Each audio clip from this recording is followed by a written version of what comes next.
Oh, Oh.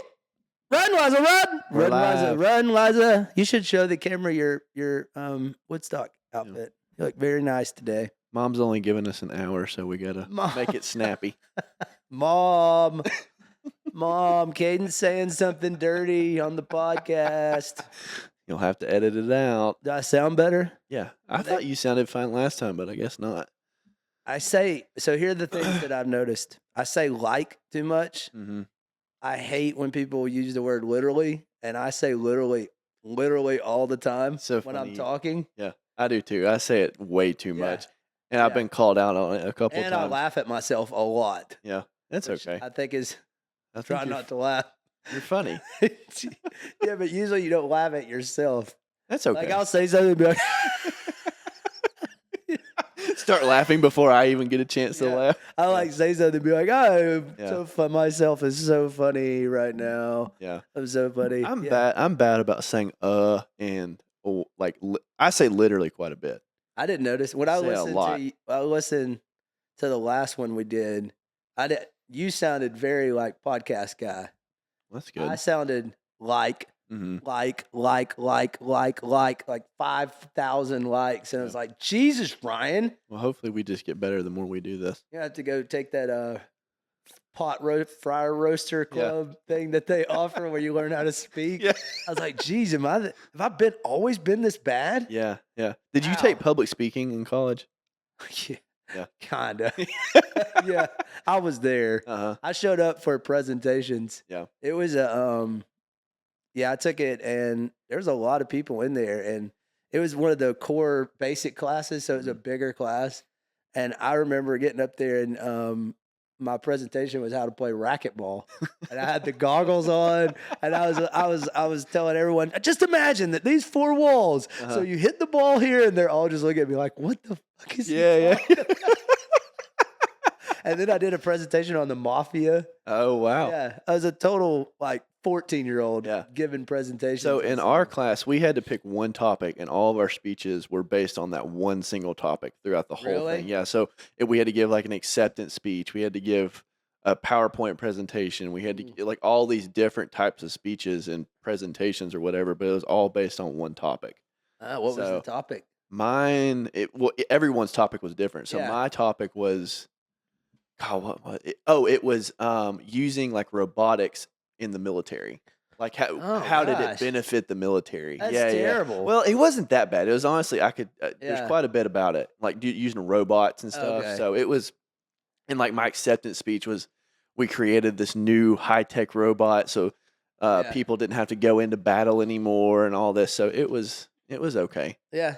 But see, I have a hard time speaking about things that especially if I'm not interested in them, or I'm being forced to get up and give a presentation on some tax topic that's I know nobody's going to understand or listen to. That's tough. Oh, for sure. You get up there and you can talk about basic tax stuff, and you can see everybody's eyes roll over. Yeah. I mean, you're just not a sexy. You're not up there selling the best product in the world. I hate doing. What about giving speeches at weddings or stuff like that? I get. I mean, I've only had to do.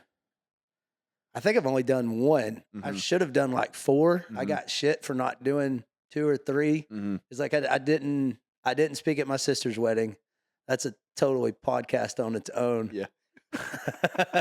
But I didn't give a speech. I felt so bad. I felt like people were staring at me, waiting for me. There were certain circumstances that I just couldn't. Yeah. I felt bad. I've always felt bad, but they got divorced, so seemed to work out. Seemed to have been a wasted speech. Yeah.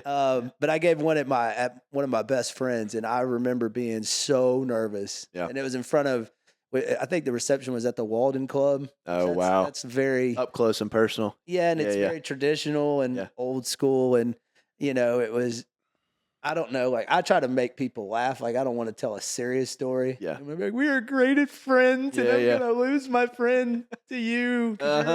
At your funeral. I mean, your marriage. You're fine. But I gave one there, and luckily he had done something with the lady the girl that he was married to. He had saved we lived together, and he had saved her phone number, put it on the fridge, and somehow I found that.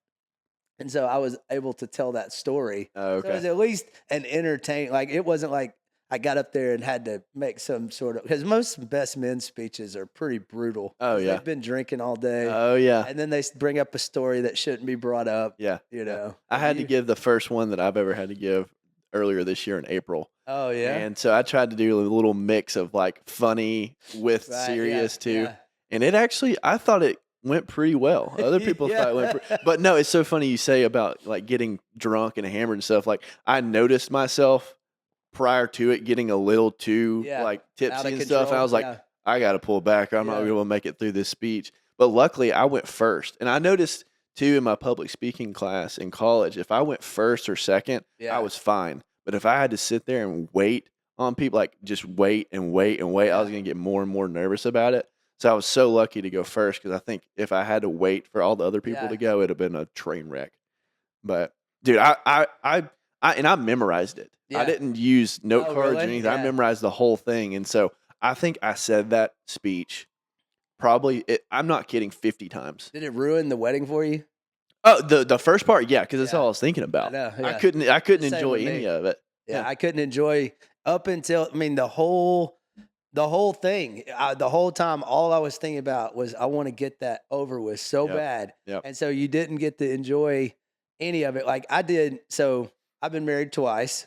So my first one, the same guy that I did one for, he it was popped on him at the very last second that he gave. So he didn't have, so because my dad was supposed to Oh say yeah. something, and you talk about wanting to freak somebody out, Uh tell huh. somebody they got to speak in public. My dad, no, I mean nothing. I don't think you could offer him an amount of money, Yeah. tell him you're going to shoot him in the face. He's shoot me dead. He's Yeah. not going to do it. And so I said, Dad, you got to, he said, the hell I will. Yeah. And so my friend made one, and but it was on the spur of the moment, and it was Uh-huh. but having to know you're going to do it and stress out the whole time. That's all you can Because think about. oh, it was terrible. I Yeah. just was like, you don't even enjoy. Of course, who enjoys what guy really enjoys a wedding? Anyway, especially Yeah. if you're standing up there the whole time, your Uh-huh. knees are, you don't want them to lock Oh yeah. out, you know. You don't wanna be the guy that passes Yeah, out. I've never really been, honestly. I think his was out of all my friends, which are like 7, 8 core friends, there was only one that had a fun wedding. Yeah. The rest of them were very conservative, either Catholic Oh or wow. strictly Baptist, like no drinking, Dang. no nothing. I've been pretty fortunate. Most of the weddings with my friends have been pretty fun. Yeah. And we even did like one of my other buddies had a destination wedding in Montana in Yeah. Bozeman, and that was so sick. We had so much Oh, fun. yeah, that's Oh, it was awesome. Yeah. Yeah. So I've and So do all, y'all pay separately when you go, or somebody yeah, separates you? something like just to like rent the place that we're Yeah. staying and pay for the venue. Yeah, I mean it was split. But That's cool to have a group of friends like that would pay their own instead of making one person typically front the whole bill. Yeah. Not that You're not that I'm calling out saying that- anybody. No, that's never happened. So we brought that up, which that's got us off of anything that we were going to talk about. But so we did the worst speech ever made in my life, Uh-huh. and probably that I've even seen on TV was so everyone knows I'm divorced. I have 2 beautiful kids with my ex-wife. We get along very well. First year, always rough, but anyway, so I got remarried to Rachel, and my first wife's name is Megan. So we're at the what's it called? The rehearsal dinner. Is that the one the guy pays for? I think so. Okay, so we're at the I think so. rehearsal dinner at the Chattanooga Mhm. for our wedding. So it's my second wedding. It's Rachel's first. Like she has friends from college, friends from high school. So she's got a wedding party, that I can't even match. Right. Plus my guys have already been in one. Uh-huh. So we were kind of scraping for me to get people. Anyways, we end up getting, I got my core friends, came and were in the wedding. And at that time I had 2 kids. I mean, they were 4 and 3, I think. Mhm. So you're talking about an age that, is not fun. It's Right, not, right. it's survival. Right. Especially when you're separated. I mean, you become a single dad and the other side a single mom, and you're completely relying a lot on your parents. Mhm. Anyway, so my stepdad, greatest, smartest, one of the probably the smartest guy that I know. Well, nobody's talking, nobody's getting up and giving speeches. So it's kind of awkward, right? So Rachel, all her friends got up there, had magnificent performances, had stories. Nobody on my side saying shit. Steve gets up there. Oh, man. And he calls Rachel Megan. Oh, no way. I've never heard this story. Oh. Holy crap. It's probably because I think my wife still might be. No, Was he drunk? Nope. No. Steve's just one of those people, so if he saw you and for some reason he said your name wrong, like your name was, I don't know, say your name was Mark. He would call you Mark for the rest of your life. Gotcha. No matter how many times you corrected him. And I think he did that with a lot of my girlfriends. Like he would call my girlfriend, the current girl, the past girlfriend, all the time, which was fine at your house. Right. But he gets up in front of everybody and he's like, Ryan and Megan, and dude, and people almost started crying. I mean, it was, and it like, you kidding. I didn't even want to, I'm sitting in the front. I didn't want to turn around to the embarrassment by the entire room. And so he didn't even correct it. He just, just kept flowing. Nope. And he just kept talking. And everybody was like, please sit down. Please make this go away. It was so awkward. Like I could see Rachel's mom. Everybody heard it. Everybody was awkward, and he just kept trucking along. And my mom, I looked over at my mom and thinking, just take it easy. Take it easy on him. Yeah. He didn't mean it. He didn't mean bad by it. It was terrible. Yeah. It was bad timing. Yeah.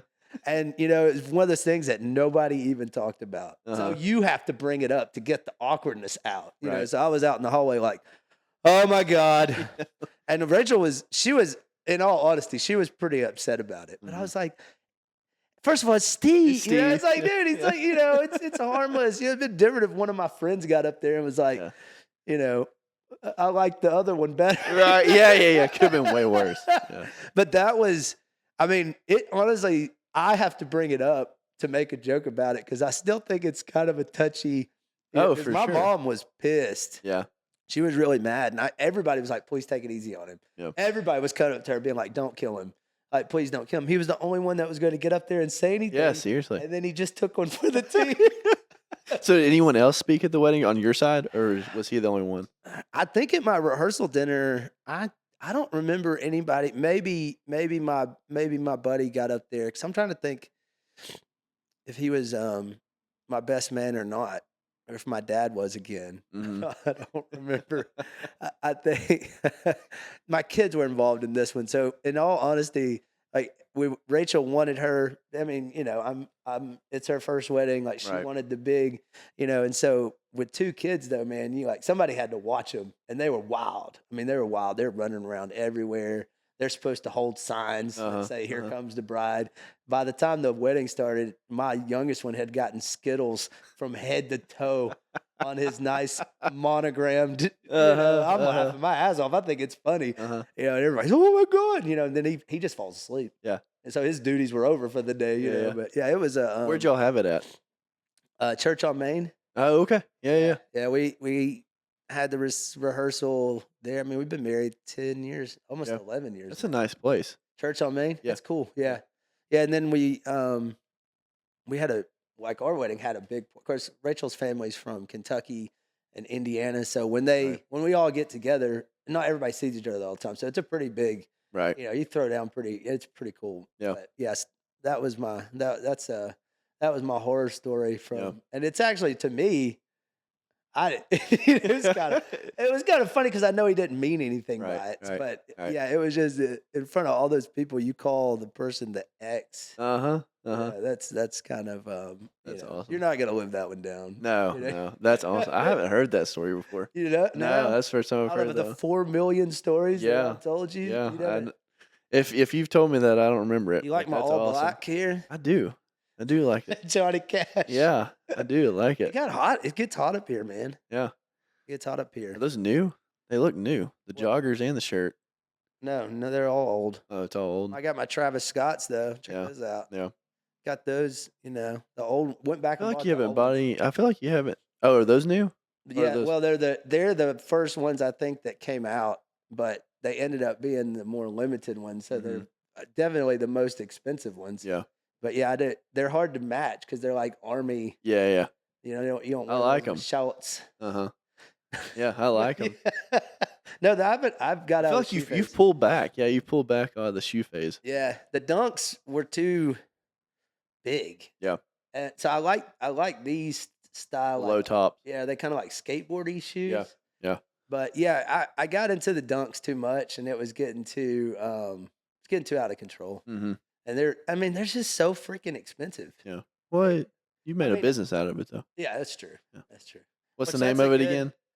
Oh, HSG Yeah, yeah, yeah. LLC, LLC. Good Sporting Goods. Yeah. That's right. That's right. Yeah, which that's something for everyone out there to consider. If you have a hobby that you could turn income into, Mhm. and you're seeing you're spending a lot of money, or your kids are buying sporting goods, we'll call it, Yeah. shoes, baseball Well, it's cards. legitimate. I mean, you're reselling them. Yeah, I resell a lot of stuff on eBay, and Yep. then, I mean, you can resell shoes, but I you'll mean, take. people make a living out of that, Oh yeah, yeah, just in the shoe market, yeah, for yeah. sure. Well, yeah, I mean, if you go on StockX, Yeah. I mean, that's the biggest. Yeah. I don't know how the ins and outs of that website work on who gets paid and who Yeah. don't, but they're legit. I've had stuff turned back from shipping because it got verified as fake, Mhm. or it Mhm. didn't. It got Yeah. told it was fake. Like you buy a freaking $600 pair of shoes on there, and Yeah. then found out somebody made the Jordan like a volleyball player. Right. That's what they're gonna. Yeah, there's a couple dudes that I watch on YouTube that go around to these big shows, and I mean they'll buy 150 grand worth of shoes at a Oh time, my and then they're god! reselling. Yeah, sometimes more. Yeah, They're just buying these big lots of shoes. I mean, yeah, 20, 40 pairs of shoes that's and great. flipping them. So Yeah, I don't know if the guys that I watch if they have an actual like physical retail store or if they're right. just doing it online like StockX. Yeah, But I mean, yeah, people make a crap ton of money doing it. yeah. I mean, the way that the markup on them, especially when you get those rare ones. Right, right. I mean, you could get. I mean, some shoes are. I almost bought a $6,000 pair of shoes one time. I was about to ask you, what's the most expensive pair that you've got right now? Sorry, no. What's the most expensive pair you've purchased? That I purchased for me or my child. Either. Yeah. Oh god, it's embarrassing to even think about because I've honestly never thought. I'd say probably two. $2,000. Yeah, I think I paid 2,500 for a pair of those. What are those ones? They're the Travis They were Scott the Travis cactus Scott. ones or something. Yeah. These were like $2,000. Were they? I think. Yeah, they Yeah. were like 1,500 or I don't. I mean, by the time you pay all the fees Mhm. on StockX Right. and then you go, it's like DoorDash. Like it's $14 and then you go down and then it's like $34. Mhm. Like StockX was the same. Yeah. But yeah, it got out of control. It got out of control really fast because once you get on StockX, it'll start algorithm all the types that you like. Right. And then it's like bam, Popping bam, those up. bam, bam. Yeah. Yeah. It got to be where like $200 for a pair of shoes. I was like, oh, whew, Yeah. buy. Boom, boom, boom, And I'm boom. like, dude, back in the day, Yeah. I wouldn't spend $70 on a pair of shoes. Yeah, there's definitely a time period where you were wearing new pair of shoes every single It got every other bad. day. It I was got- like, God Well, dang. because the kids, when they get into stuff, it's very easy, especially when it's stuff that is nostalgia for you. Sure. Like, because back in the day, one pair of Jordans would come out a year Right. and everybody would line up outside Foot Locker or whatever. Now there's so many So many Jordans, coming different out. types, dunks and Yep. these and that. And then you got the Supremes and you got all these ones. And it's like, you don't understand why are they so freaking expensive? Yeah, I don't really understand it either. Yeah. I don't understand why they're so I think it's because expensive they've either. only made a certain amount. Like my shoe that I wanted was the Dior Jordans. Uh-huh. But if you honestly look at them, there's really nothing special about them. It's just they only made them limited. Right. But they're the style of like they're gray, and then the swoosh has got like some kind, but it's got kind of diamonds in it. Oh wow. Yeah, so it was.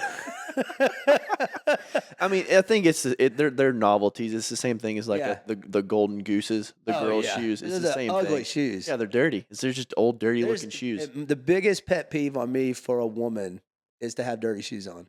Does Rachel have any golden gooses? No, I actually was like, "Do you want to get hip and get in. And so I actually bought her some Jordans. Oh wow. She's got a couple pair of Jordans, like pink Jordans that she wears. But no, she didn't. She's like, those just look like ugly, like dirty, ugly shoes. I was like, yeah, but if you want to look mainstream, as a woman, you go get the golden gooses, you go do yoga, and then you go have brunch, and then you take pictures of your brunch.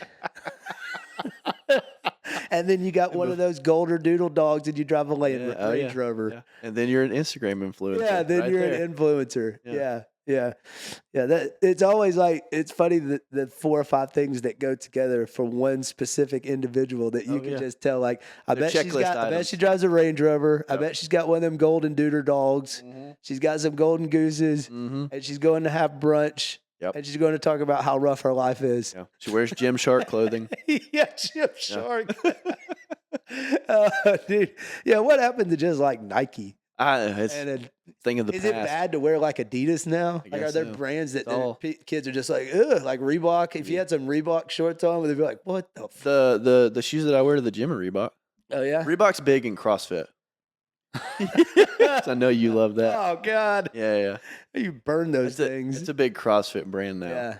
Does it say don't tread on me? Yeah, I'm sure it does. I'm sure they've got some sort of branding. Have you seen that Family Guy episode where the guy's talking about CrossFit and he goes, "Get that gay porn out of here." We wish you could bring stuff up. I know. Eventually.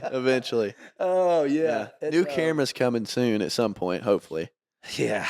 And our sign, Hood's Nest sign. I got the sign. I just forgot it. And I don't know where we're going to put it. I think I was talking to Eliza. I think what we need to do is have like a black curtain deal. Yeah. And we'll hang it behind us. I think you can actually, they gave me the accessories to hang it from the ceiling. Oh, really? Yeah. Well, that's perfect then. That's what we're going to do. Yeah. We just need a black curtain. Yeah. And then that'll be our background. And then we'll have the Hood's Nest thing hanging. Yeah. And then when we get the third chair and the third mic God, can we get the freaking chair, Liza? She still has the chair. I know. She wants it to match.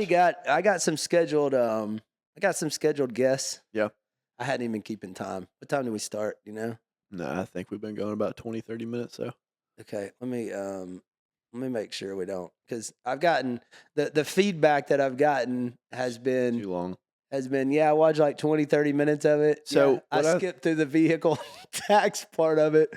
What I think we're going to eventually do is once we get someone who knows how to edit, we're going to break them up. We'll break them up, into like 15, 20-minute segments, because I think that's a pretty good time. Yeah. What people will keep their, their attention span. So what would this segment be called? Bullshit? Random bullshit. Random bullshit? Yeah. Speaking at weddings? Yeah. Just random Ryan and Caden bullshit. Yeah. I mean, I was talking the other day, it's like this podcast thing is like us creating our, getting together our softball team. Yeah. You start out, you just want to have fun, you just want to have a team. Yeah. You just want to go out there and rah, and then you do that, and then you're like, no, we want to win. We want to win. You get to the playoffs, and it's like, we're going to win. So now it's like, we want to do this, and we want, obviously, people to listen. Yeah. So, hence the giveaway, and which that didn't seem to get as much traction as I thought it would. But I think once we get somebody to help with pushing it and putting us on certain platforms, and because I know one guy, he knows how to get us on Spotify. Oh, okay. So he's going to come, I think, and deal with us. The only thing is I just don't want somebody telling me what and what not to say. Right. Well. It's the first time that happens. Yeah. We'll have a nice episode. Uh-huh. I'd love to get a battle going with somebody. Yeah. Especially somebody that's got a podcast and they want to, take a shit on what we're saying or something like that. Oh, well, talk about lighting a fire. If it definitely grows in popularity, that's coming. I mean, the negative stuff is going to come. Yeah. They'll be like, why is Caden sit like that? He looks like an idiot. Yeah. Just stupid stuff. As long as people are not like, this affects Hood CPA and Associates. Right. Yeah. Because really, this is supposed to be separate. Talking about, like they're talking a bar. Yeah. Just sitting around talking. We ain't trying to be structured or get anybody's business, but yeah. And just because we have opinions doesn't mean we're right. Yeah. Absolutely not. It doesn't mean we figured it out. It's our opinion. Yeah, it's an opinion. Yeah, it's an opinion. Yeah. I guess we'll start getting more strategic with our segment and stuff. But Yeah. Yeah, the Because I think we still want to offer tax stuff, Yeah, because for people, sure. a lot of our audience is obviously going to be tax Well, and related. here's something, we don't know everything. Yes. I mean, Any tax guy that tells you that he knows everything is lying they to you. don't know everything. Yeah, it's impossible. Nobody knows everything, and everything depends on your certain circumstance. So when we talk about vehicle deductions and we talk about stuff, and I think there was a couple that made little Facebook comments about the unrealized gain, and Yeah. it's like, first of all, we don't know everything and don't claim to know everything, but when you got 20 plus years in doing something, then we probably know a little bit more than what you've Googled. Sure. So, I mean, it is, if I would take our advice, and, obviously if you don't understand it, or you don't think that we're correct, then feel free to call us out on it. Yeah, yeah. That's fine with me. Well, and educate yourself too on it. It's out there for you to learn as well. And and I think something that's also important is for one, we practice. We're practitioners. Practitioners, We practice it, and Yeah. so we're not always perfect. But two, I think you've got accountants that are like directly by the book. They do things directly by the book. They're not going to alter off of that. And then you've got people, I think, like us that it's like, hey, this is kind of a gray area. We can kind of push the boundaries a little bit here with this, and not change what it says in the tax code, but it's like, hey, this is how we're interpreting it this way. So I mean, and that's with every situation. I mean, you just keep bringing up the vehicle. Most traditional accountants, you ask them if you can write your vehicle off, and they'll just shoot you down and say no. Yep. And to me, that's what I grew up in. That's the environment you grow up in. Is you grew up in the traditional accounting environment that, like we were talking about, like, you're the asset. So I'm gonna make you have work papers, and I'm gonna make you tie this down to the penny. Yeah. But then if you spend 6 hours on that, like, I got to charge the client 6 hours for that because I paid you 6 hours. Right. So it's hard for me. It's more important to skip those things that I feel like are unnecessary. Yeah. Or immaterial. Yeah. Like it's not going to save them any money to spend an extra 2 hours on this. Well, and if they said I had so much expense in something, you got to take that for what it is. I'm not going to say, okay, you said you had 12 grand in medical expenses. Well, show me every single invoice. Yeah. Now, if the IRS audits it, so you can keep it, and you'll probably need to bring that stuff out. But I'm not going to audit your tax work. Right. That's not what we're here to do. Like, we're here to get you in compliance, and we're here to do things to help you lower your tax liability. We can't. Anybody that says we can make you not pay any tax is lying to you. Completely lying. It's such a sales, gimmick that, you can watch and listen to all this stuff on social media about, generational wealth and all these guys that are just trying to sell you them. Right. And most of it's total bullshit. Yeah. I mean, everybody wants to have generational wealth. Sure. Don't you want your grandkids, but do you? Yeah.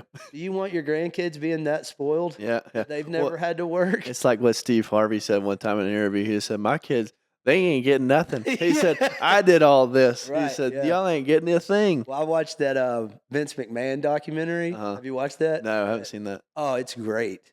Dude, he is crazy. Oh, yeah. I mean, he is, that guy, all he cares about is business. Yeah. I mean, that's it. He doesn't. That's what I've heard about him. Yeah. I mean, I think it's 6 episodes. It just came out. Oh, okay. Netflix. I'd like to watch that. I mean, I've followed wrestling. My dad used to watch it Saturday mornings. Nobody, and a lot of his friends, my dad and uncle, they were all bodybuilders, big weightlifters. So they had a lot of friends that would be the guy that got the crap beat out of them on Saturday morning, get thrown through the glass. And so I'd hear them tell stories, especially they'd go like to Rome and wrestle and stuff like that. But to watch what it was then to what it became, and then to watch that documentary to see like how he manipulated that, or and just how he drew those characters. Yeah, that's wrestling is crazy. Yeah, that industry is it's such a blurred line on it's not real versus it kind of is real. Yeah, well, it's like those guys that are in there. Yes, it's not real wrestling. But to do the things that they do in that, like, they've got to be athletic. They've got to. They're jumping off of like. Yeah. It's predetermined. Right. So it's predetermined, but Are they like wrestling like you would wrestle in a fight? Right. No. No, You no. know, it's a show. But you go do jump up on the ropes and do a Yeah. backflip onto somebody and not hurt yourself. It's like Yeah. they're doing some pretty Yeah. crazy stunts, you know. But some of those matches, I mean, if you look back at, and then we're going off on a whole segment It's about okay. wrestling. It's okay. Just go. So, WrestleMania 1 was Hulk Hogan and Mr. T. That was the show. Mhm. I think it was WrestleMania 1. But I mean, McMahon pretty much pushed all his chips in on that one because he's like, everything, football has its Super Bowl, Major League Baseball has its Right. World Series, like wrestling needs its Super Bowl. So Right. that was WrestleMania. And I remember, I was super young, but Mr. T was the shit. Oh yeah, yeah, I mean, he's Yeah. still in Rocky 3, Clubber Lane. yeah. And he fired Hulk Hogan because Hulk Hogan wanted to go do Rocky 3. Oh wow. And Okay. so Hogan goes and he gets fired and does Rocky 3. And Hulk Hogan is the most famous wrestler of all time after he does that movie. Yeah. So instead of Vince McMahon being like, screw you, he hires him back for more money. Uh-huh. And then, I mean, Hulk Hogan is the legend. Yeah. And I think WrestleMania 3 is what made wrestling completely blow up. Yeah. Or something. So when I first started watching, because I've always been interested in it, especially when I was younger. When I first started watching it, WCW was like the big thing at the time. Nitro. Yeah. So did he own WCW? No. So he wasn't part of WCW at all. Now he ended up later buying them. Oh, okay. So WCW, there was a lot of things that happened, I think, in what was considered WWF or Vince McMahon's. Right. A lot of their characters a lot of their guys went to WCW. Oh, okay. That's when you saw Hulk go to WCW and become a bad guy or a heel, as they call it. Okay. But that's when the whole NWO, Yeah. World Order, Yeah. like Scott Hall and the Kevin Nash. Yeah. That was just the shit. Uh-huh. And so then I think his name was Eric Bischoff. He was the Vince McMahon of WCW. Okay. And so they launched Monday Night Nitro. Well, then what's his name had Raw. Yeah. And so it was a huge competition. Man, I've got to watch this. Yeah, it's a huge competition, and then it's kind of weird because I don't see how Vince McMahon's company, it shows you, but it's kind of like, how did WCW go so wrong with that talent that they had? Because they ended up taking everybody from WWF except Undertaker. Oh, okay. Undertaker. Yeah. They screwed Bret the Hitman Hart, which I thought he always sucked. Yeah. There were some where I was just like, I could beat that guy up. Uh-huh. Come on. Was it Mankind? Oh, yeah, Mick Foley. Yeah. Oh, dude, there were some crazy dudes, and he he got an IQ of the toppest of the top. I didn't know that. Mick Mankind? Foley? Yeah. Really? I did Dude, not know that. jumping off onto nails in the Yeah. cage. Yeah, you listen to him and Undertaker and some of those guys talk, and they're the smartest dudes in the world. Yeah, I always They're liked super Undertaker. loyal to McMahon. Uh-huh. But yeah, it gives you a good sense of how, because there's a lot of family drama, because McMahon became his own character in WWF or whatever you call it. But yeah, later on he ended up buying WCW, and the problem is there's been so many sexual it's the same thing with everything. Yeah. McMahon's gotten in trouble for hush money, right? And and doing all this stuff, and you look at him, you think people are surprised. Yeah, listen to him. Well, yeah, watch his show. Yeah. Well, it's look at what the girls were wearing. On the show, and well, they had all the that WW. I think it was WWE Attitude Era was the best. That was when The Rock came, Stone Cold came. Yeah. McMahon became the bad guy, the evil boss, and you just watch Stone Cold kick the shit out of him every Monday night. That glass broke, and you're just amped, he's fucking talking shit to everybody, flipping them off. It was great. And then The Rock comes along, and everybody hated him at first. But then he just popped, and he started growing on everybody because he was just good. Yeah. I mean, all his talking, his shit talking was, they figured it out. But yeah, that's that dude and the Penguin. So I haven't heard anything about it, but it looks. Episode's out. But, okay. Yeah, there's only one episode out on HBO, but that Colin Farrell is the Penguin. Yeah. That casting is perfect. Like Ooh. that dude, because I didn't even remember watching the Batman because I was so pissed off that the Twilight guy was going to play Batman. Yeah. I What's did, his name? Patterson. he Something was Patterson. he was horrible as Batman. Really? So I've heard mixed opinions about him being Batman. My I haven't opinion, seen it. it sucks. Really? They should have never went away from Christian Well, Bale. Christian Bale, yeah. I was gonna say I And love Christian Bale. why have Ben Affleck too? Like you just, Well, that's true. Yeah. I don't get it. Like Yeah. I don't know if people are DC is split into different divisions, so you can Mhm. just keep having different Batmans and Yeah. like get one Batman. Yeah. Get one and stick with the damn guy. Uh-huh. But I don't like Ben Affleck either. Yeah. I just don't. Him as Batman, or do you not like Ben Affleck I at don't all? like him in general. Oh, okay. Like You don't like Good Will Hunting? yeah, but that was all Matt Damon. That's true. And then it kind of shined a light on him when he did the roast to Tom Brady. Oh, uh-huh. Have you seen him? Yeah, I saw part of it. Yeah. If you haven't seen that, look Yeah. at Ben Affleck's like just total hatred Yeah. of people. Yeah. When he gets up there and he's like pretty much calling everyone a loser. Yeah. It's like, wait a minute, you're the one that got back with J-Lo. J-Lo. So now, Divorced again. well, Well, they're going they through it. found out probably about all her damn Diddy parties.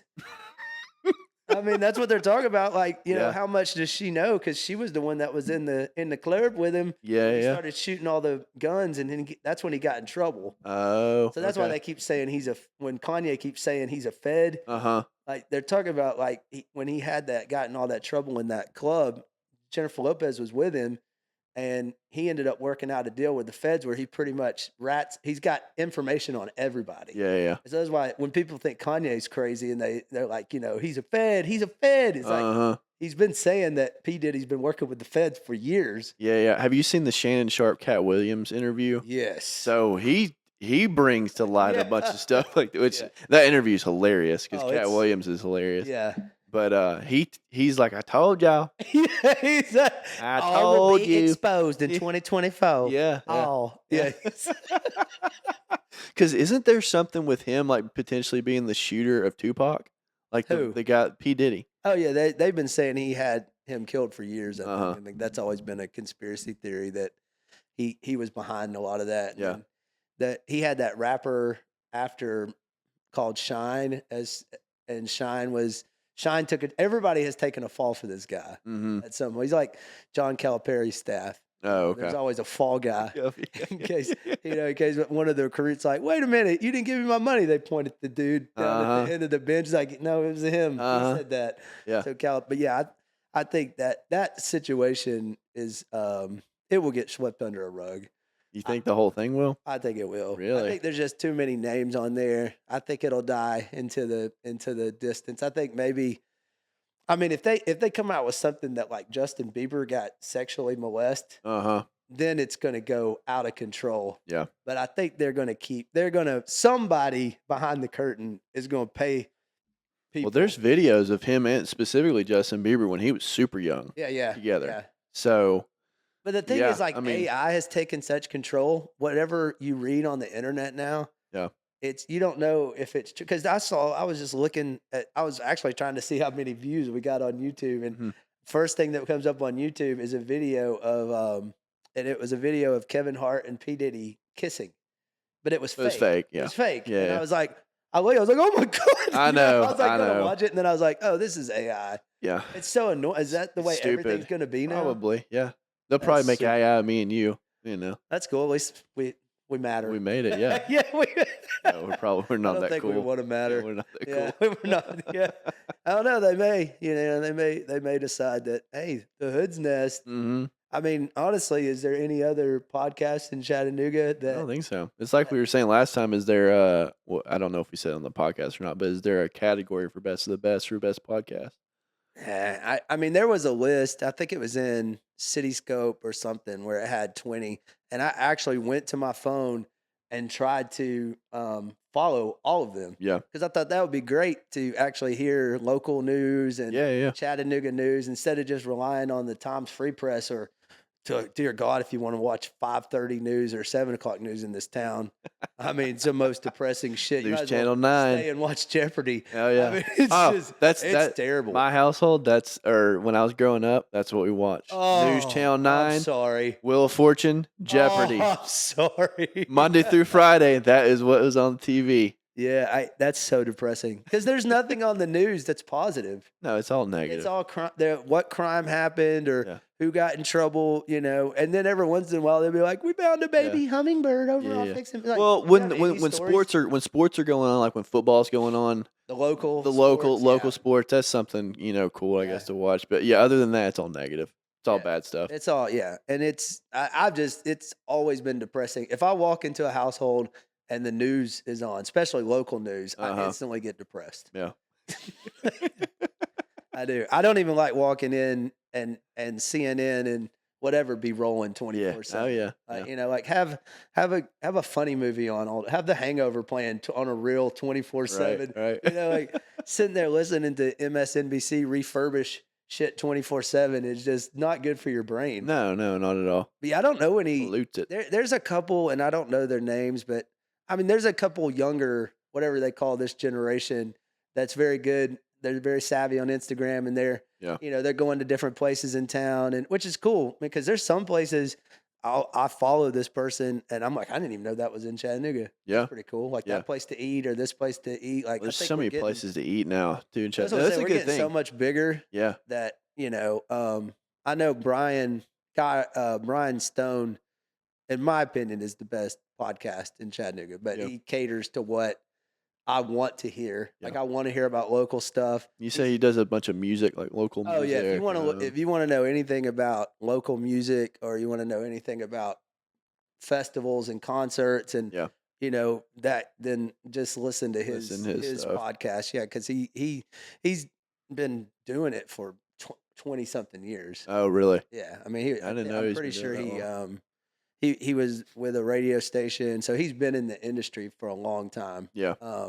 So yeah, he knows, especially because I've always been like, man, where if I wanted to go listen to live music tonight, where would I go? Mm-hmm. I still have no clue. Yeah. But where would you go? Well, I mean, you can go to JJ's. Down on JJ's MLK. Bohemia? Yeah. Down on, I feel like they've always got music. But I mean, like all Yeah. So some they're of the like cover bars. charges. I mean, are there like Yeah. bands I there? mean, Clyde's usually has local people come. Is it any good? Is it good music? Sometimes, yeah. Sometimes Yeah. it's pretty good. And I mean, then you've got I wish Track 29 was still around, but Well, where was it? Was that Track 29 was over there by the Choo Choo? Choo Choo. Yeah. But it's something else, right? Or no? I don't know if something else is in there or not. Weren't there like songbirds and Yeah, you've got song. Yeah, which I Okay. think they moved too. yeah? And then it's what was all the? kinda- I can never think. And maybe this was Songbirds. What was the place right beside Southside Social? It's not Oh, there yeah, anymore. yeah, yeah. I can never think of the name. I went to I a couple went- concerts yeah. there. We saw Cody Jinks in concert there. That was a cool venue hall. Yeah. Well, it's just That- big open Yeah. venue hall. What Yeah. was the The Signal?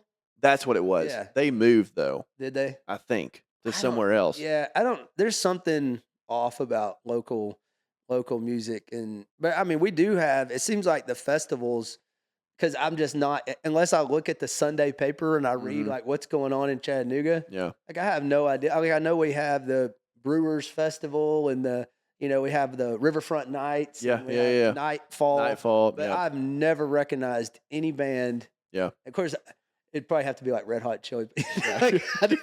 But I would like to know if we have local talent. Yeah. If I can go see them on a Tuesday Yeah. night at Tremont Tavern or, Right. like I would totally, because there was a guy, something maybe Randolph. Mm-hmm.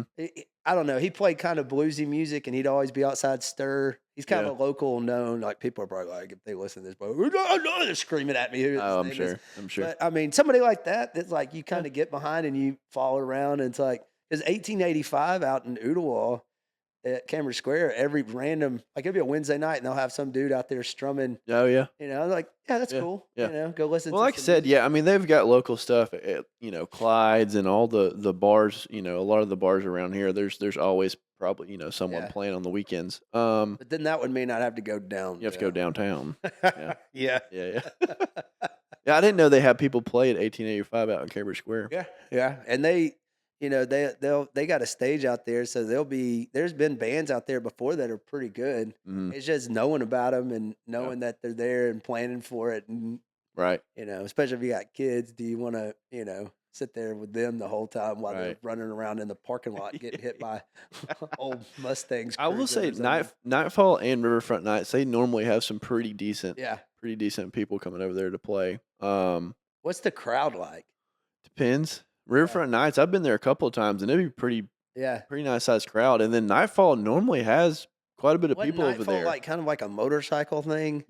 Kinda. I mean, I've been there some nights where there's quite a bit of people on Yeah. motorcycles down there, and then other nights not. And then now they've got, at the at Miller Plaza or Miller Park right there, they've got all the food vendors that come and Oh, yeah, so Okay. it's a pretty cool little thing to do Where do if you you're got it? Where do you downtown.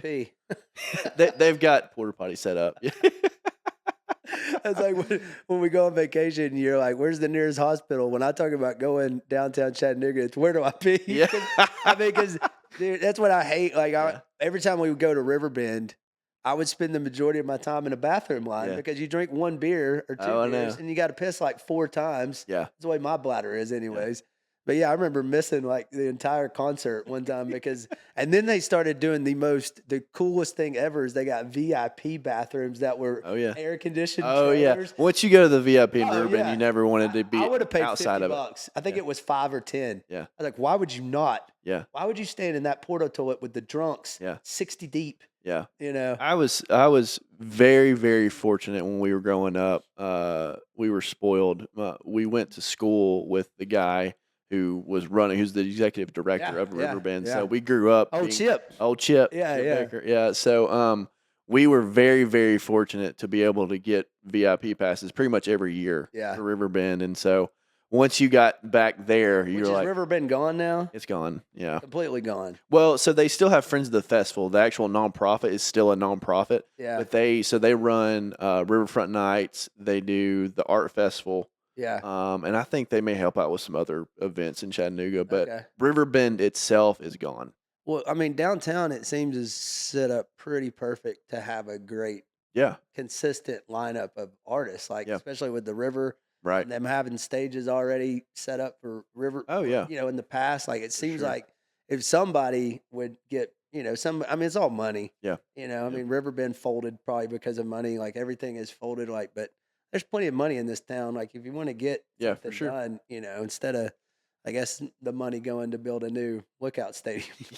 Yeah. Speaking of, when's that supposed to I don't happen? know. Yeah. They had a groundbreaking thing, but I think that was just for appearances and to put in the paper. Yeah. But yeah, I mean, to me, it's just kind of funny because it's they want to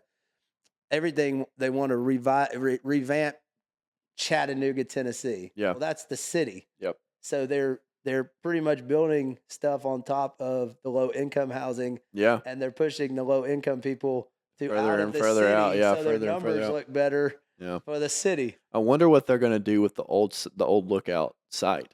Like after. Yeah, they said they they move. announced something. Oh, did they? Yeah, it's Okay. going to be probably like another insurance building for Yeah. Blue Cross or something. But I think there was a plan. Of course, it may change, but it seems like when that whole area around the river gets fully developed, Yeah.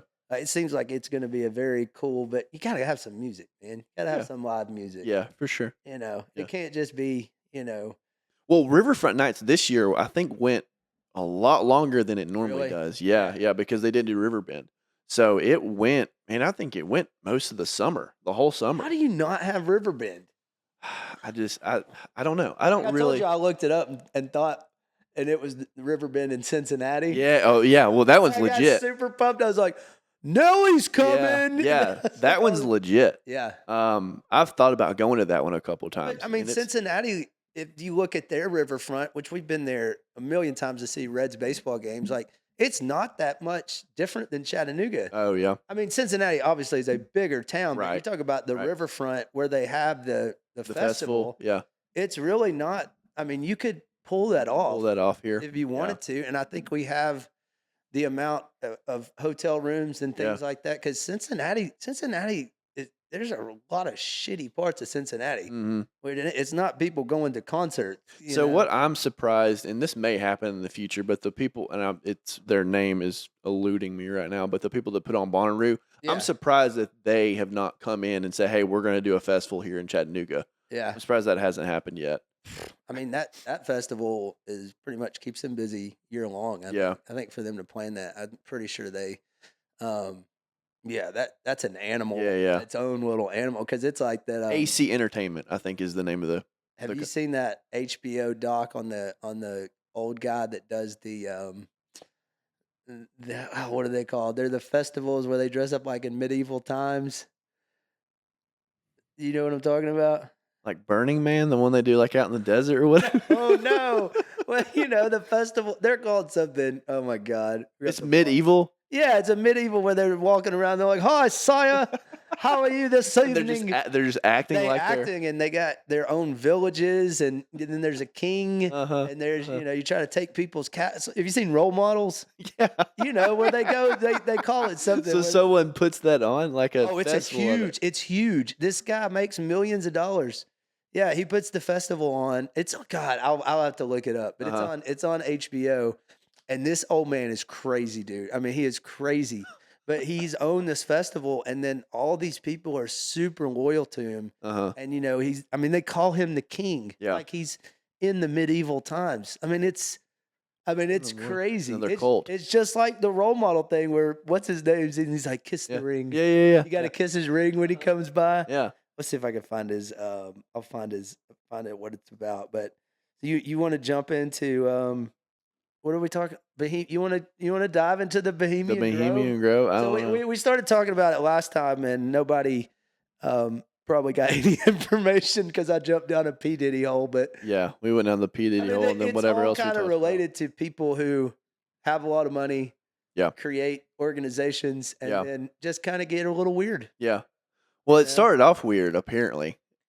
Like when they first set it up, it was for liberal arts and writers. Didn't Mark Twain own it? Mark Twain was, I don't know if he owned it, but he was like one of the initial members or whatever. And it was set up right after the Civil War. And it was supposed to be just like a liberal arts club for people who enjoyed the arts to go and just have their little fancy club. And then I think it slowly turned into them needing money, which it's like with everything. Yeah, right. And so they started inviting more and more business people into the club, and then it became this just elite type of club where people, businessmen, big time military people, international. Clint Eastwood. Yeah, Clint. I mean, yeah, big time actors. Reagan. Yeah, Ronald Reagan, Richard Nixon. All these big time people and leaders from all over the world started joining the club, and then so it slowly became not just to enjoy the liberal arts thing, but got weird. It got super weird. Yeah. But didn't it, I mean, the main thing I saw from it that's kind of odd, and I guess this is all because of probably the way I was brought up, where you don't sacrifice and worship an owl. Yeah. And I think that's kind of like, and it had a meaning. Yeah. So So they have they do like a ritual thing there, and it's called cremation of care, where they're burning a childlike effigy. And in front and doing this ritual and saying all these things, and they're doing it in front of this 40-foot stone owl, and it's supposed to represent or be symbolic of wisdom and knowing of knowledge. Yeah, basically it's a bunch of bullshit. Basically, and I mean, they do all these plays there apparently. Yeah, and so Alex Jones, who I don't know if anybody knows who that is, but so he went there and snuck in and caught video of it. Has video of them doing this whole ritual and stuff, and says that So what is Alex Jones like? What was he before he was like this debunking conspiracy theory guy? That's kind of what he's always been. He's always been like on the radio, and then he started his own podcast called InfoWars, and he's just a big. I mean, he's always into the conspiracy theories. I mean, he's a very entertaining guy. Very entertaining, very, very knowledgeable. I don't know if all the stuff he says is true or not. No. I mean, he seems a little, I guess, on the spectrum. I don't know. Yeah. But he's very intelligent. Yeah. Super intelligent guy. But no, he's somebody just needs to slow him down. Yeah. When he talks, because when you talk that fast and you're saying making those wild accusations, you just sound crazy. Yeah. No matter if you're telling the truth or not. Right. Well, it's like the Sandy Hook thing that he just got blown up for. He he deserved to go to jail for that. In all honesty, if I was the parent, if those were my kids, Yeah. and then this dumbass gets on there saying it's a hoax, Yeah. like, well, then why is my kid dead? Yeah, exactly. There's a Yeah. dead body over here. Like, Yeah. I don't care. Like, but I mean, I think there is truth to. There's a lot of just crooked shit going on in the world, For sure. and definitely the government's Yeah. subject to it. Well, and all the that's time. why I think he gets so heated about this club and other clubs Yeah. like it, is that he thinks that, all these people are coming together, they're planning all this crazy Right, stuff to yeah. take over the world. And the Illuminati group. the Illuminati, yeah. But it's cool though, because it's Yeah. like, obviously there's going to be a bunch of conspiracies when people find out about these groups, because it's like, yeah, what are they talking? What are they talking about there? Call it? Hold on. Yeah. And I'm quoting this from Richard Nixon. Right. So on tape, May 13th, 1971, Richard Nixon says, "The Bohemian Grove, which I attend from time to time, it is the most faggoty goddamn thing you could ever imagine with that San Francisco crowd." Yeah, by the way, the Bohemian Grove is in San Francisco. The headquarters is in downtown San Francisco. And then, that's where the headquarters for the Bohemian Club is. The Bohemian Grove is 65 miles north in the woods, and they have like 2,700 acres up there in the woods up there. So that's where it's located. Gotcha. But, so is it still active? Oh, very. Yeah. I mean, it's every year for like 2 weeks they go up there, all these people that are in the club. And they just do plays and other weird shit. Yeah. I mean, they like, see, that's what I don't understand. Like, I could totally get having clubs and doing stuff that you would consider weird. Mm-hmm. But then when you start crossing the line of when you get the sexual stuff involved, like at some point, first of all, somebody's not going to like it. Right. Because it's fucking weird. Right. And then the second part is like, why are you bringing people and asking people to join because then it becomes a sex thing, slaving. Well, I think it's the same thing with the P. Diddy thing. I think maybe they're bringing all these people here, videoing them, making them do all this outrageous stuff so that they can blackmail them if they don't do what they say. Hey, like, you're going to put this policy in place for America, or we're going to show this video of you doing whatever. I mean, seriously, it's the same thing with the P. Diddy. Yeah, they just want to have something on somebody to be like, fall in line, or right, or we're we're gonna show the video. I got you with Gary Coleman in the back. I think if I was forced with that decision, I would say no. Like, I'd just walk out and just be like, you know what? This sounds like a club that I just don't really want to be a part of. And that's what Kid Rock said. He was on Joe Rogan, and Joe Rogan asked him about it, and he said, "Yeah, I don't mess with that stupid club." He's like, "I punched somebody and they kicked me out." I went to the Waffle House and punched somebody else. Yeah. That's but yeah. Oh, so I found out. So it's a Renaissance fair. Oh, okay. The thing where the guy puts on the medieval. So it's a Renaissance fair, and he's 86 years old. King George. It's the Texas Renaissance Festival. It's the largest fair in the world. Huh. But it's an HBO thing. It's called Ren Fair. And it's where? Where do they do it? In Texas. In Texas, okay. But it's only like a 2 week, maybe 2 week, 3 week thing. Yeah. But they make enough money to run it entirely throughout the year. Yeah. But yeah, you'd go to like, I don't know, like Robin Hood Land, or I mean, to me it's a total dork fest, but I mean, there's obviously a lot of people that like it to go out there and be treated like they're knights or queens, and they go to the popcorn stand and it's all decked out in its night thing. But I mean, that dude is crazy. That if you want to watch a good documentary, and just watch a total bat case, that guy, because he tries to sell it the whole time, and it's funny him going into these transactions with 100% going to sell, and then knowing good and damn well at the end of the day he's going to get them all the way to the end and be like, no, and that's what he does. All that thing is all him just wanting to be praised as a king, and the guy's a gazillionaire. You go in his house and you're just like, this is all from putting on this goofy, like, fantasy. It's crazy. Fair. That's so crazy. you have people walking around with with their fake swords, and they're like having fake duels, and People are into that, man. oh, I know. That's what I said. That movie, Role They're Models. into it. I was like, that they don't have that. That doesn't exist. Yeah. And then it's like, well, this stuff really do go to the Like Renaissance. Comic-Con stuff. Yeah. All these different cons of stuff. I mean, Yeah. it's just, Or it's like Star Wars and Harry Potter and people are into that. yeah. I don't think you're balanced well in your mind if you go do that stuff. Like, I just don't. That's just a little bit out of reality. Yeah. You know, that's. It's I'm like a same little thing with worried. like anime. Do you ever watch anime? Never. Yeah, I know. I can't get into it at all. Never. I know some I've people that never love it. seen one cartoon or Yeah. one episode. Yeah. Mm-mm. No, it's just It's like Dragon Ball Z, Pokemon. Never. Yeah. Could not get into it. no. That just it's a little on the weird level. I'm not like Yeah. me. That's just over there. Yeah. That's not me. Yeah. Like I like sports. To each your own. I Eh? like sports, but yeah, this guy's selling his business, so we can launch into our only tax topic, which we skipped vehicle depreciation kind of a bit, but Yeah. it's a Well, not a lot's changed with it. yeah, I it's mean, kind of the same. it's the same deal, pretty much. Bonus depreciation's going down Yeah, to 60% over 2024. but you can still 179. Still the full thing. 179. Right. Yeah. So not much is really changing. Yeah, so I mean that way.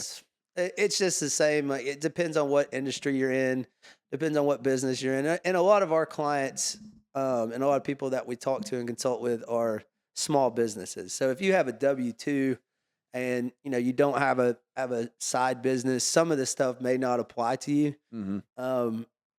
Now if Trump's rules don't sunset and they bring back the unreimbursed expenses, that could open a whole new door Yeah. of things of a W-2 person, especially if you have an office and home Right. and you got some things like that. So that's Right. something to kind of keep. But I think the main thing we were going to talk about today, we started about talking about, is divorce and taxes, which we decided not to.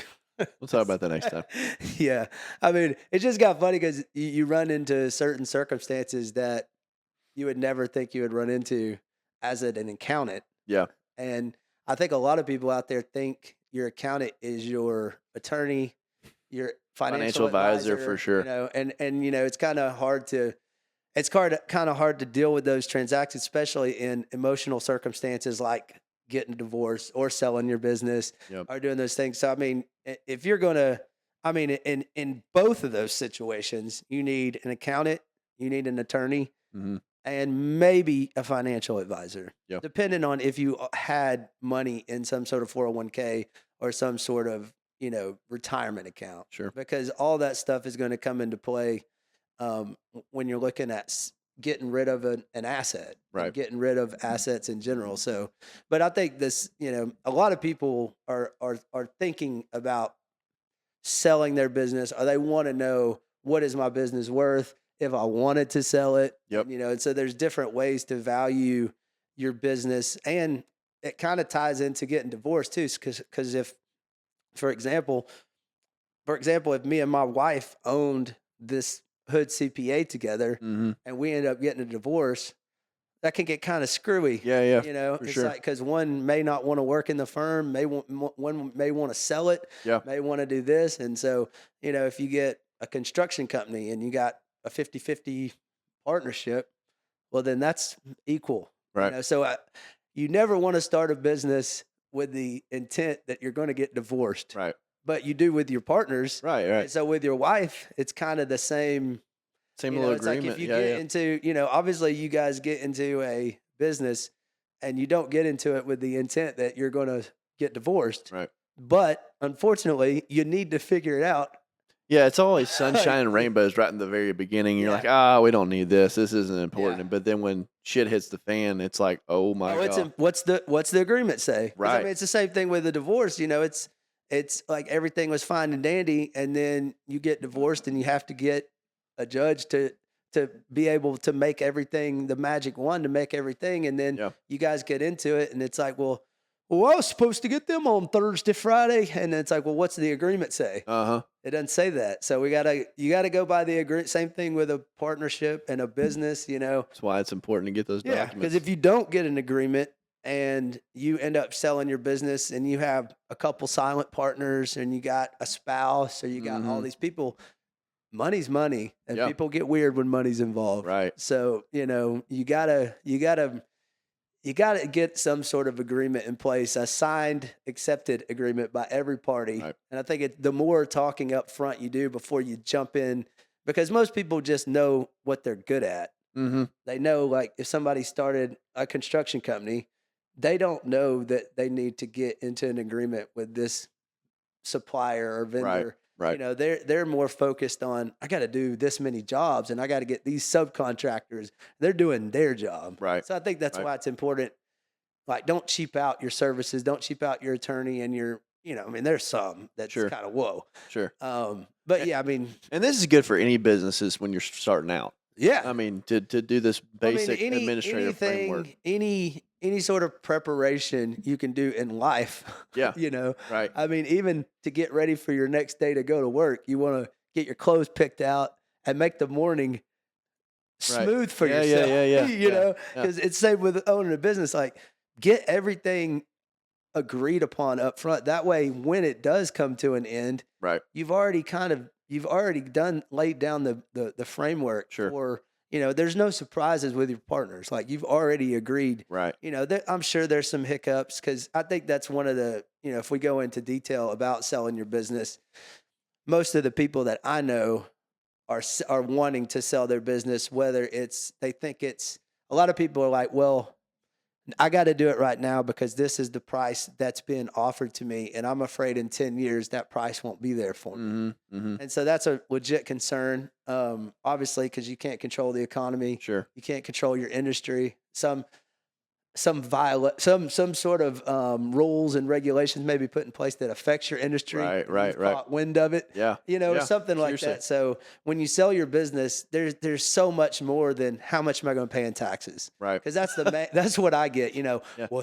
What's the damage going to be for me? Wink, wink, wink, wink. Like, what are you winking at? Yeah. Like, Yeah. I mean, if you sell your business, let's just use $1 million. Yeah. If I go and I sell my business and it's just a straight up, people say, what's worst case scenario? Well, your worst case scenario is capital gains of 20%. So Mhm. you're going to owe $200,000 if you sell your business for $1 million. Right. That's a very general overview. Right. But then you get into multiple conversations. And this is when I talk to people and that's all they want to know, I'm like, Mhm. "But have you thought about this? Have you thought about that? Have you Right. thought about, is it an asset sale? Is I was it a gonna say, stock yeah. sale? Right. Is it a goodwill sale? Are you selling your name?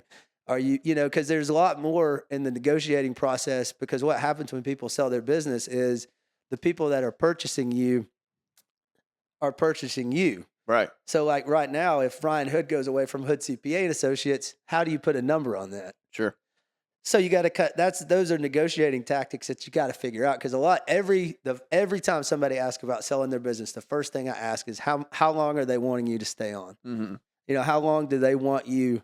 Is it 1 year, 2 year, 5 years? Because Right. that's your negotiating tactic when you're Right. selling your business. Is, well, this business is me. Well, I was gonna say it's Yeah. probably very important to identify what is important to keep that's going to keep that valuation up. It's like, what's making that number worth that number? Right. Is it you staying on for the next Yeah. 5 years? Is it this person, this one client that I have that's supplying 90% of Right. my income? And do Is they it only want to talk to me? right? Right. So yeah, I mean, it can get, and that's the risk that the buyer, Mm-hmm. faces. And a lot of them, a lot of people are getting bought up by huger, bigger companies that have presences everywhere. And sometimes they, when they purchase the company, they don't do a lot of due diligence. Right. And once they get in, then they start filing lawsuits. Mm. And so it's Mhm. like, well, you didn't ask me that. Yeah. So I mean, because you want to know in certain industries. I mean, we'll take the construction. Like, how many jobs were being worked on when I purchased this? Where's the cutoff? Mm-hmm. Like, how much has been paid toward this subdivision or this house, or Right. how much money? I mean, there's just a lot of questions. So many things, Yeah. that go into that. There's a lot. It's not just how much tax am I going to pay on $1 million. Yeah. And we could go down a rabbit hole on what goes against the $1 million, but you're obviously going to want to look at your receivables. How much Yeah. money do people owe me? Right.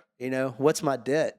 Right. How much is the person that's buying it taking over the debt from my forklift out there? Yeah. I mean, so Seriously. there's, Well, it's like you said, are they selling the assets? Are they selling, like, right, because it can be broken down in multiple ways. Like, are they paying off all the debt when they right. buy it? Are they paying you for goodwill? Are they paying, Yeah. Do you get the cash do they get to take the cash with them and you start with zero cash? right? Because you got Yeah. to have cash to run your business. Yeah. So, Yeah. yeah. I mean, it's a very, if you think you got somebody who really, really wants it, Mm-hmm. then you need to talk to your attorney, you need to talk to your accountant, and you need to go in there with what's your best case. Right. What do you want best case scenario to Yeah. walk away from? Well, And then up it by about $100,000.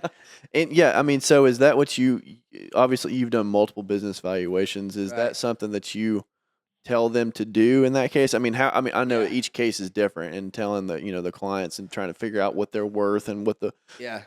I mean, what's the most difficult thing, I guess, that you have to deal with when doing those valuations and then talking to them like, hey, Yeah. it's worth this if this happens, or it's worth this if that happens? Like, what?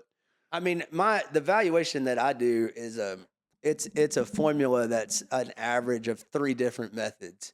So it's a pretty honed in number um, on what I, as an accountant, thinks by looking at 5 years of your tax returns. Mm-hmm. So there's a lot of variables. Like, you can't value a business like for example, say this accounting business. Say I pay myself $700,000. Right. Well, that's not really that's 700 grand coming off the bottom line and making your business look like it's worth a lot less. Right. So there's a lot of things that Sure. like some guy that buys me may not pay himself, and I don't. By the way, I do not pay myself that much money.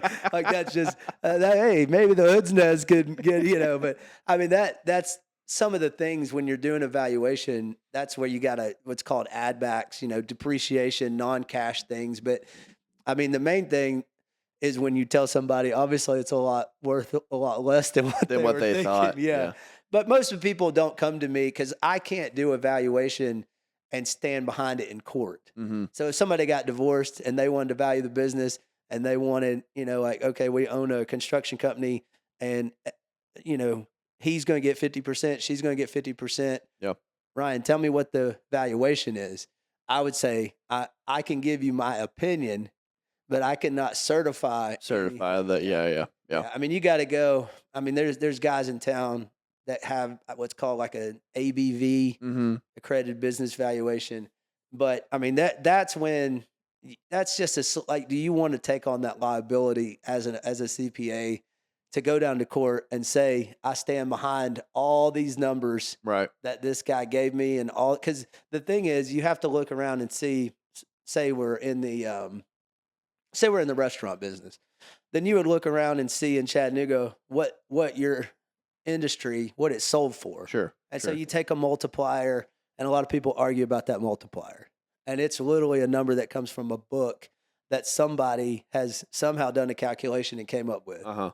So it's a very... And is that specific to each industry and like geographic region? Yeah. Like obviously the Yeah. restaurant industry here is going to be different than in New York City. Correct, Obviously right. it's going to be different. So you do an analysis and you go to these websites and it pulls the data of restaurants that have, say it's an Italian restaurant. It's pulled the data from an 80-mile radius of restaurants that sold in the last 5 years. Yeah. And Gotcha. it spits you out. So if you did net income of $200,000, they'll say, well, times that by 4, which that's high. Yeah. But, at one point, restaurants were that was a really top thing to get into. Right. Now it's not as much. But, I mean, the main thing is don't just worry about the tax to sell your business. Sure. Because a lot of people are like, well, I don't want to pay the taxes on it. Well, there are things you could do.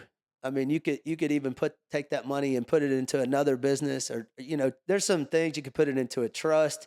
You can put it. I mean, there's all kinds of things. You're going down a rabbit hole there with the trust. Well, I mean, it's all about deferring. Yeah, it's all about not paying. Like when you sell something and you're going to make a huge profit on it, whether it's residential house, commercial house, a business. All of it is about how much can we kick down the road to where my tax rate is lower. Right. That's the game. Yeah. That's the game. Yep. Can you kick it all the way till I die? Right. And get it? Or in is it my worth estate? just going ahead and paying it now? Yeah. And it's like, am I in a lower tax bracket right now, and it's not going to affect me as much? Right. you Yeah. know? Which most people, when they're in their 30s and 40s and 50s, they're in their prime earning careers. Right. So they're making enough to put them in a bracket that is like, whoa, I don't want to pay 37%. Let's defer it. Yeah, let's kick if it we down. can. Let's kick it to where I'm taking out, I'm taking out 50 grand a year Right. for 10 years. And then I'll take the grunt of the money out when I actually need the cash Sure. but just know when you're taking it out, Right. you got to pay You gotta pay pay the the piper man. at some point. Yeah. Yep. As my grandpa used to say, old Papaw, you should be proud to pay your taxes. Everybody's got to pay their taxes. Nobody wants to hear that, but no. he used to. He'd be like, you should be proud. You're paying that much to the government. I'm like, yeah, I don't think people want to. That's not a good selling point. No. The more you pay, the better. Be sure to fund all of their Bohemian groves. Yeah. Seriously. Yeah, be sure to do all that. So that's kind of. That's a very generalization, but I can do valuations. I do them all the time. They're pretty spot on with when you go pay 15 grand for one at a big firm. Yeah. It's going to be, the valuation is going to be thicker because it's going to have all the charts and ratios, and it's just going to be completely fluffed with all the research. Right. But the numbers are what the numbers are. Right. Do you like doing them? I love doing them. Yeah. Yeah. It's way better than talking to somebody about their medical expenses. Oh, yeah. Well, that sucks. Or should I start an LLC? I enjoy that level of, guys, the guys, what do you call them? The in-betweens, the consultants that go out and find. So if we were. Yeah, like a broker, like an actual broker. Dude, they make bank. Yeah. Those guys make like 20% off the deal. Dang, I didn't realize the percentage was that high. Make like 20%. So if you were looking to buy a business, you're like, hey, I want to get into the rental car business. Yeah. And you contact this broker. Brokers. He'll go find somebody that's looking to sell it, but then he gets a 20% cut. I didn't realize it was that high. 20%. Wow. Yeah. Wow. So if you buy it for $1 million, that dude makes $200,000 off one connection. Yeah. It's pretty crazy. That is crazy. Yeah. I wonder how much actual work those guys are having to do. The broker? The brokers. Nothing. Just specifically in that. Yeah. Well, that's and we got the ones that got to pull the numbers. Right. Yeah. And I was specifically working with one of those brokers a couple months ago, and he's just like every other broker in any other industry, just I need it, just jumpy. And I'm just wondering how much administrative work they've got to do in that industry, buying and selling businesses. Jack shit. Yeah. I'm just coming from being a CPA. Yeah. To me, well, it's like you said, we're having to provide all the data. Yeah, they're the ones that are. What they got to do is annoy the piss out of us. Yeah. Hey, when do you got the profit and loss? Hey, when do you got this? Hey, when you got this? Hey, when's this going to be ready? When's that going to be ready? Yeah. 20%, we get $100. It's. Speaking nothing but the truth. Yeah, man. That's the way it is, in my opinion, with a lot of industries. That's why we, as CPAs, are the most. People want to come in and sit down with us and spill their beans in a different way about financial services, and because we see, and that's one thing that attracted me to being in accounting is you get to see the entire business. See everything. So when you take over a client and they're what did I say earlier? I don't even remember what I said. What example did I use? Construction or car rental. Car, yeah. So you get to see everything. Yeah. You get to see how much they're paying in liability insurance, workers' comp insurance. Sure. You can go down the list and you can be like, whoa, you're paying. Yeah. You can help them. You can be like, hey, you need to get another insurance carrier. That's too high. Right. Or, stuff like that. So that's what kind of attracted. So doing the valuations, and I like the negotiating part of it too, trying to get them a better deal. The competitiveness of it to be like, oh, okay, they caved on that. Awesome. Yeah. I didn't think they. So now you only got to work a year, not two. Right. That changes their whole life, which some people just want out. Well, I was gonna say too, as it get to the point with some people where you have to, if they're asking you, hey, does it make sense for me to if I'm paying myself X over the next couple of years, does it make sense for me just to stay on right now and not sell it, hold off? I mean, how do you normally have those conversations? Obviously, looking at the numbers and what they could potentially pay themselves, I guess it just depends. Oh, I've had conversations with multiple guys who are thinking about selling, and they're like, they're saying they're going to pay me $5 million. Yeah.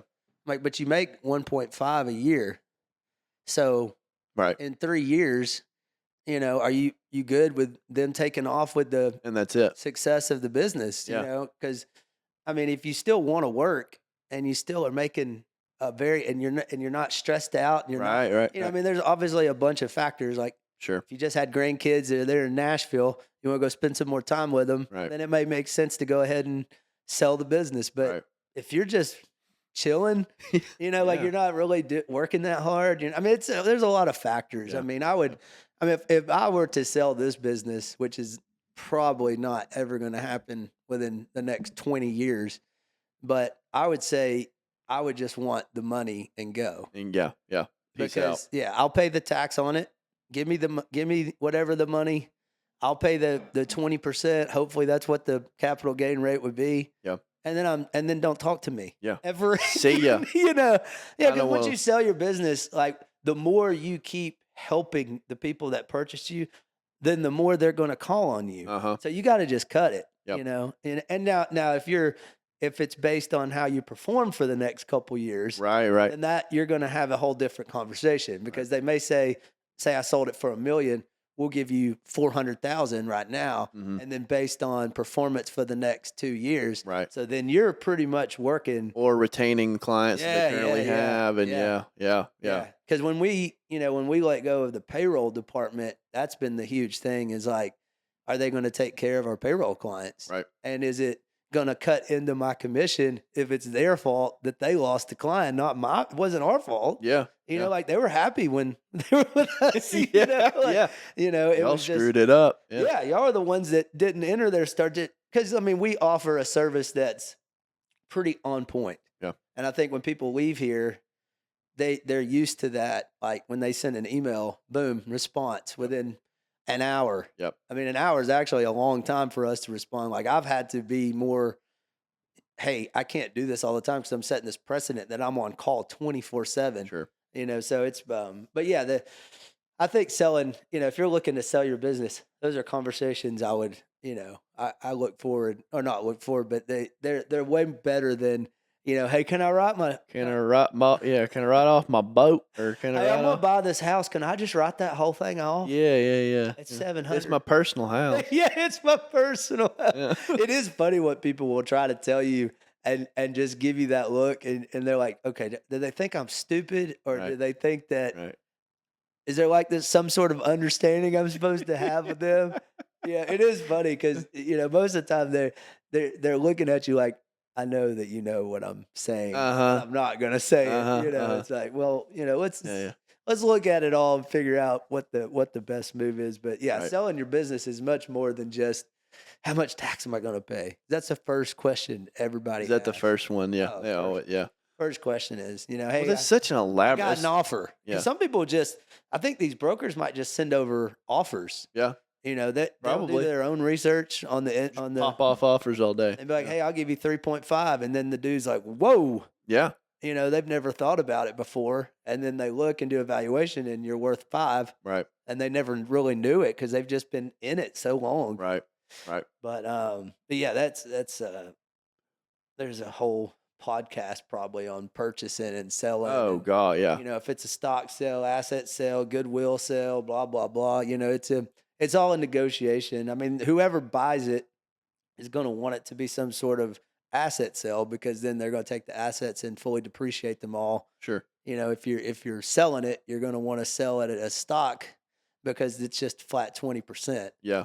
If you sell it as an asset sale, then everything that you've written off, right, then you've got to recapture. You've got no basis if it's all written off. Yeah. Well, yeah, and you're paying ordinary. And right. So you're losing 17%. Right. So you're.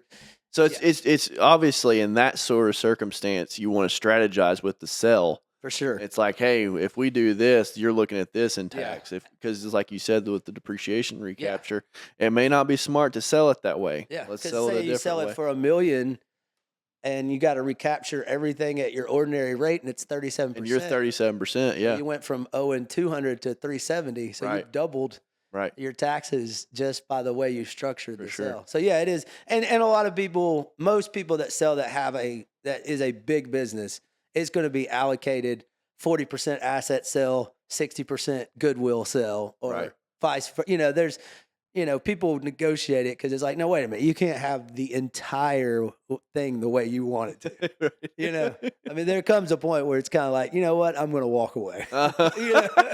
And I think as a strategy person that does those kind of transactions, you have to be willing to walk away. Yeah.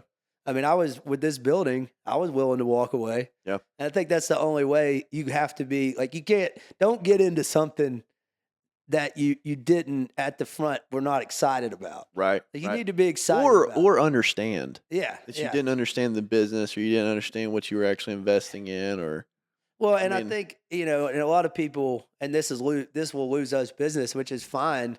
But some people, if you're being their trusted advisor, which is what we are, I think I've said it a million times. Like, if you have a business that has so much transactions and locations, you have to have an accountant that's at a very high level, for sure, like a CFO or a controller running your business. And I see a lot. I mean, I would say 60 to 70% don't want to pay the salary for somebody to do that when it's totally worth it. Yeah. Totally worth it. Like, you have to it just makes all the back end stuff harder.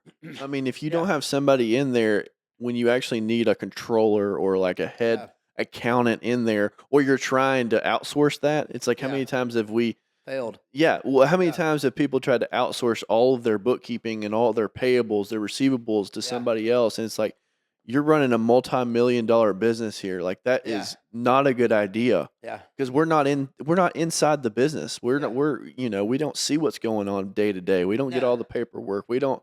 I mean, it's nearly impossible for that to be done correctly when you outsource something like that. It's impossible. I mean, and when you first start a business, you want to take on everything and you want to be everybody's savior. Yeah. But at the end of the day, when you outsource that type of stuff, it's just not efficient for you, because, most business owners are not going to give you the power bill right when they get it. 2 days before it's going to be due right then. And then guess what? We're going to get it, and the power's going to get cut off because we got it the day that it said it was going to cut it off. And then it's our fault. Then it's our fault. Yeah. I mean, how many times, and especially builders who have, they go buy lots in 30 different locations and they all got water bills. Yeah. And then the construction guy is just like, they don't give a shit. No. They're just like, I'll get it over to my accountant a couple weeks from now. And then all the water gets cut off. And then it's our fault. It's our fault. And those are the conversations that I have. It's like, well, why did you think that? Yeah. And I get it. Like, when you outsource it, you're probably going to pay us like 20 to do all that stuff. You hire somebody. I mean, what's the average accountant make now? 60? Just staff, 60, 70, maybe 50. I'd say anywhere from 50 to 70, maybe. When that's a average first year out of school? I'd say mid 50s then. First year out of school, I think that's probably about the rate. So depending on where you're living, obviously. But if you wanted to pay somebody to be somebody that had experience in your industry, somebody that you could work the phone with your vendors, right? I mean, you're probably going to pay 70, 80. Yeah, at least. Yeah, at least, depending on the size of the company. Yeah, I mean, you're talking about a multi-million-dollar company. I mean, they're probably going to pay someone close to 6 figures to run all that stuff.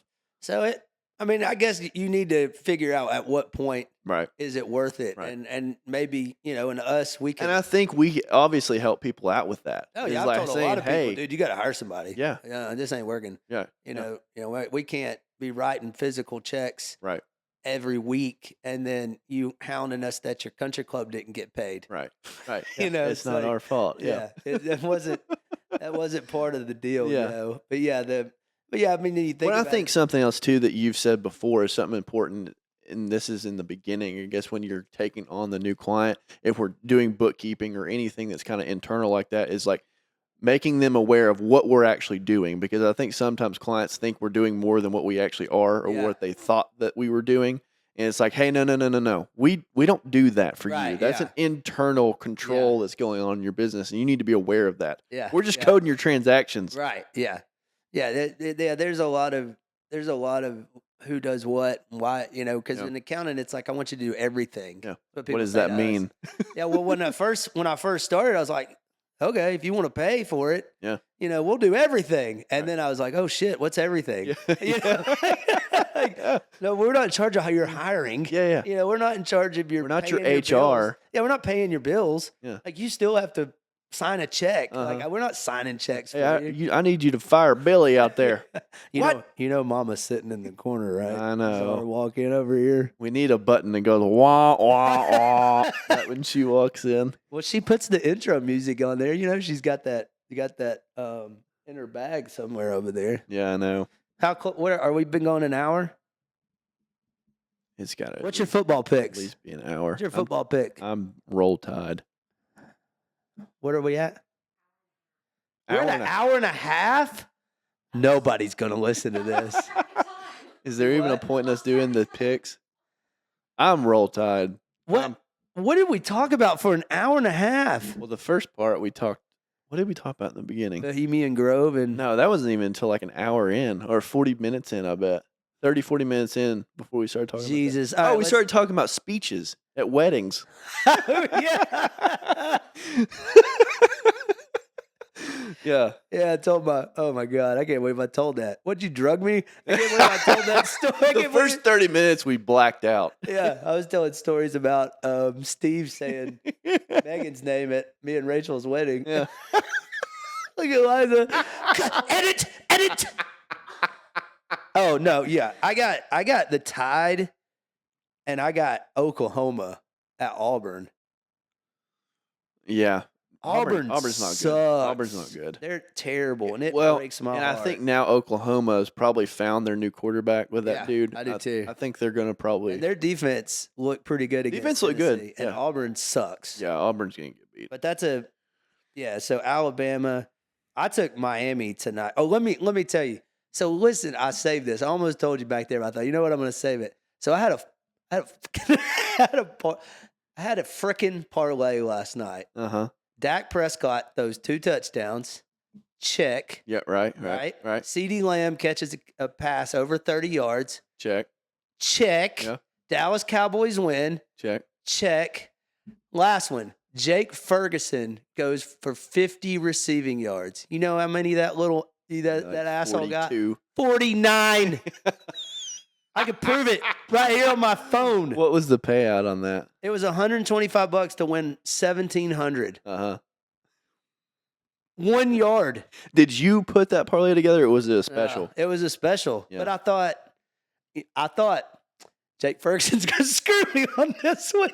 But when I was watching the game, it was like, dink Ferguson. And I was like, I was watching my phone thinking, did I do 40 or 50 yards? And then this morning, 49 yards. I lost.